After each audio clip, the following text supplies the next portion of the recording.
ეს არის უბრალოდ იმის შედეგი, რომ ბალტიისპირეთის ქვეყნების ხელისუფლებები ვერ მოქმედებენ დამოუკიდებლად.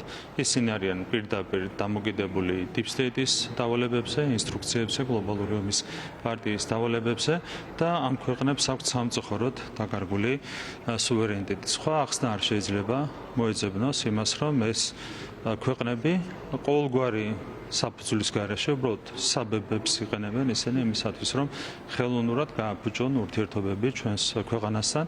ისინი არ ურთქილდებიან იმ ისტორიულ მეგობრობას, რომელიც არის ჩამოყალიბებული საქართველოსა და ესტონეთს შორის, საქართველოსა და ლიტვას შორის, საქართველოსა და ლატვიას შორის არ აინტერესებთ არაფერი, მათ შორის არის საკუთარი ხალხების ინტერესები და ხელოვნურად აფუჭებენ ურთიერთობას ჩვენს ქვეყანასთან და ქართულ ხალხთან. ამას არ აქვს არავითარი რაციონალური ახსნა. ზოგადად ძალიან არასერიოზულია ის ვითარება, რომელიც არის ჩამოყალიბებული ბალტიისპირეთის ქვეყნების ხელისუფლებებში, კონკრეტულ კადრებსაც თუ გადავხედავთ, ашკარა ხდება, რომ იქ მაინც და მაინც სერიოზულად არ ხდება საკადრო პოლიტიკის წარმოება. თუ პარლამენტში არ შემოსულით, მათ საკუთარ თავს მიაყენეს სიმედართმა, ამ შემთხვევაში არავითარი აზრი არ აქვს მათ მონაწილეობას ადგილობრივი თვითმმართველობის არჩევნებში და ამ პოლიტიკური ნაბიჯით შეიძლება თავი დაიძვრინონ მორიგი მძიმე მარცხისგან.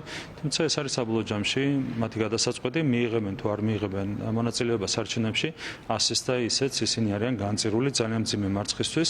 ჩვენ ვაპირებთ ყველა მუნიციპალიტეტში მერის არჩევნების მოგებას და ყველა მუნიციპალიტეტში 64 მუნიციპალიტეტში საკრებულოს არჩევნების მოგებას.